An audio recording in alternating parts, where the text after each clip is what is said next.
En la historia de la medicina moderna existen miles de casos extraordinarios. Pero solo uno ha sido descrito como imposible. Una mujer sin estudios médicos. Sin electricidad. Sin hospital.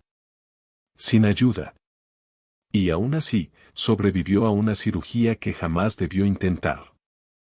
¿Hasta dónde puede llegar una madre para salvar la vida de su hijo? ¿Qué ocurre cuando el dolor es tan intenso que la muerte parece una opción más cercana que la esperanza? Esta no es una historia de valentía heroica. Es una historia de desesperación absoluta. El 5 de marzo del año 2000, en un pequeño y aislado pueblo del estado de Oaxaca, México, ocurrió algo que desafiaría toda lógica médica. Un lugar sin carreteras pavimentadas.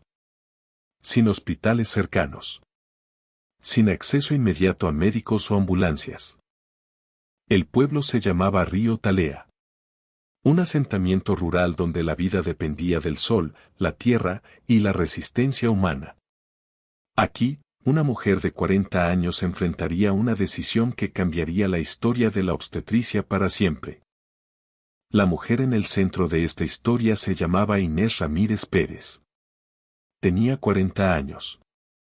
Era madre de 8 hijos. Vivía una vida dura, silenciosa y prácticamente invisible para el resto del mundo. No era doctora.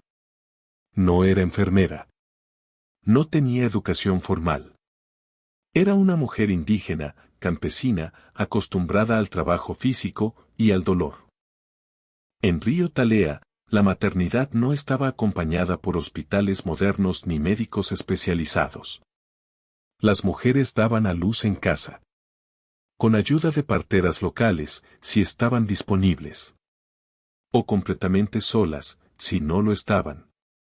Para Inés, el embarazo nunca había sido fácil. Pero siempre había sobrevivido. Hasta ese día. Este era su 9º embarazo. De sus 8 hijos anteriores, 7 habían sobrevivido. Uno había muerto durante el parto. Esa pérdida no fue olvidada.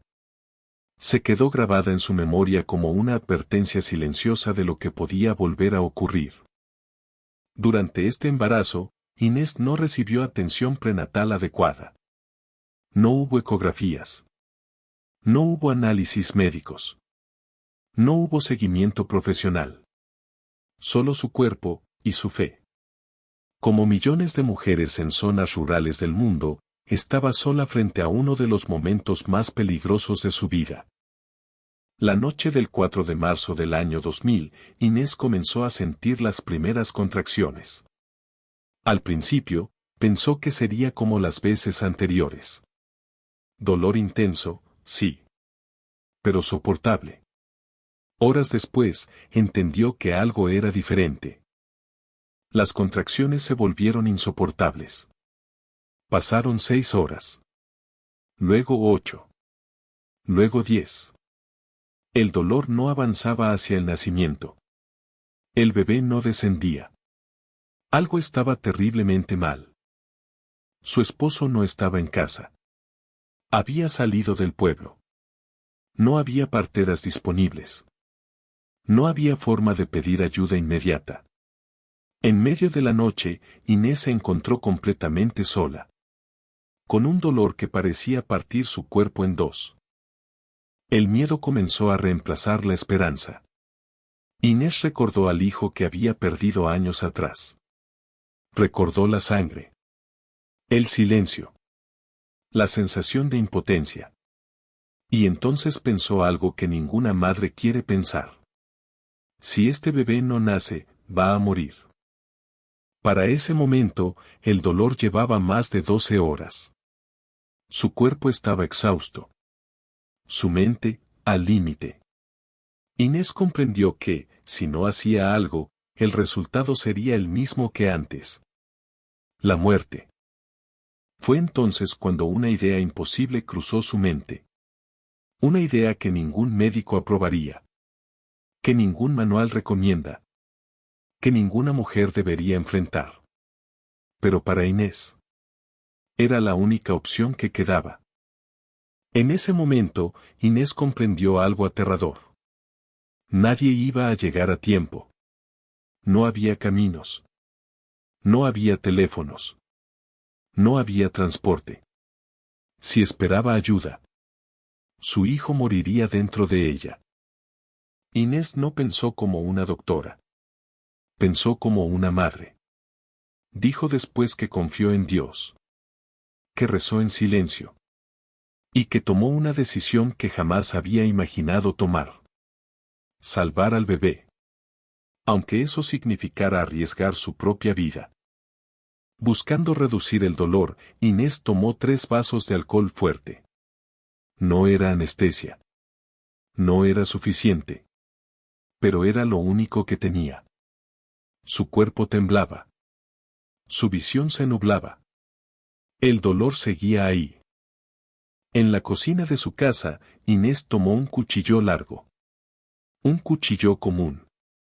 Utilizado para tareas domésticas y para sacrificar animales. No era un instrumento quirúrgico. Pero en ese momento, se convirtió en su única herramienta para sobrevivir. Inés no había estudiado medicina. Pero conocía el cuerpo. Conocía la anatomía básica por su vida en el campo. Sabía dónde no debía cortar. No por libros, sino por experiencia. Sentada en una silla, respirando con dificultad, Inés hizo el primer intento. El dolor fue inmediato. Demasiado intenso. No pudo continuar. Se detuvo. Lloró. Pensó en rendirse. Minutos después, volvió a intentarlo. Esta vez con más decisión. Más fuerza. Pero el dolor la superó nuevamente. Se dio cuenta de que su cuerpo estaba al límite. Pero el tiempo se estaba agotando. En el tercer intento, Inés ya no pensaba en sí misma. Pensaba únicamente en el bebé.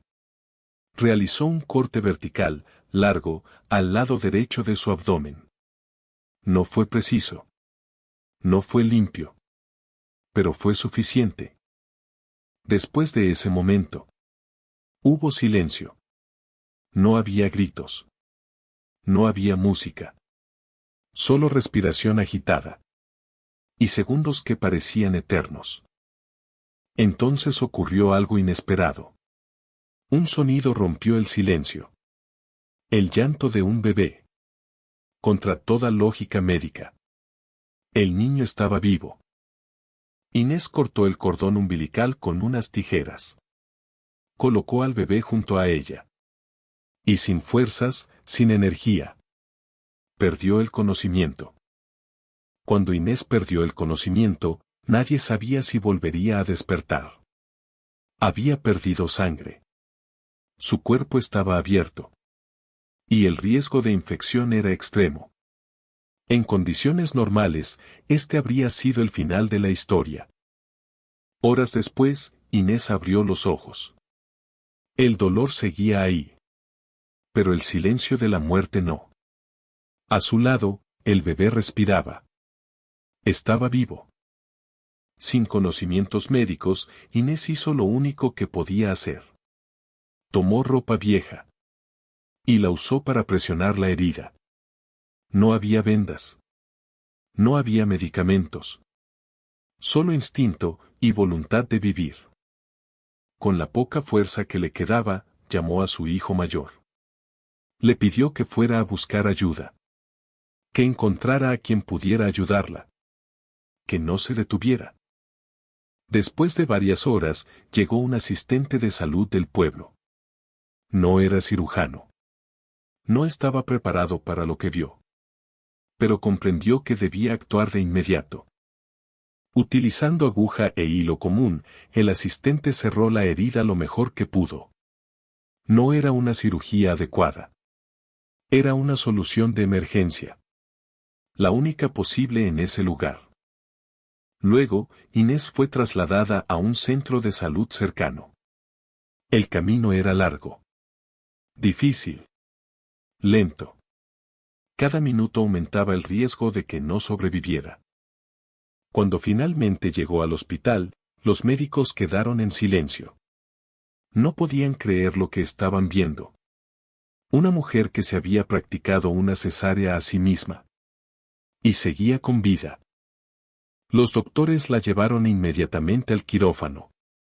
Repararon el daño interno. Detectaron lesiones en los intestinos. Realizaron una segunda cirugía. Era ahora o nunca. Contra toda probabilidad, Inés sobrevivió. No hubo una infección fatal. No hubo una hemorragia incontrolable. 10 días después. Salió del hospital caminando. El bebé también sobrevivió. Fuerte. Sano. Fue llamado Orlando. Un nombre que, sin saberlo, quedaría ligado a uno de los casos más extraordinarios de la historia médica. El caso de Inés Ramírez Pérez no quedó en el anonimato. Los médicos que la atendieron sabían que habían presenciado algo único. Nunca antes documentado. Nunca antes confirmado con supervivencia materna y fetal. Especialistas en ginecología y obstetricia analizaron el caso con extremo cuidado. Coincidieron en algo fundamental. En condiciones normales, una persona habría muerto en minutos. Por hemorragia. Por infección. Por shock. Según los médicos, varios factores improbables jugaron a su favor. El tipo de corte. La posición del feto. La rapidez con la que extrajo al bebé. Y una resistencia física excepcional. Pero incluso así, la supervivencia fue considerada un milagro médico.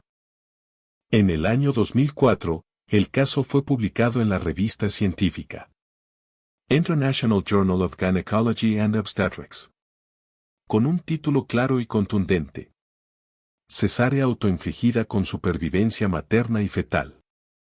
Desde entonces, ha sido citado en libros de medicina y estudios académicos en todo el mundo. Hasta hoy, este sigue siendo el único caso confirmado en la historia médica. Existen rumores. Historias sin pruebas. Relatos incompletos. Pero solo uno. Documentado, verificado y confirmado. Cuando Inés fue entrevistada tiempo después, sus palabras fueron simples. Dijo que no se consideraba valiente. Ni heroína. Dijo que solo pensó una cosa. Si el bebé moría, yo también moriría. Inés fue clara. Nunca recomendó a nadie hacer lo mismo. Nunca dijo que fuera una opción. Lo describió como un acto de desesperación absoluta. Esta no es una historia sobre coraje extremo.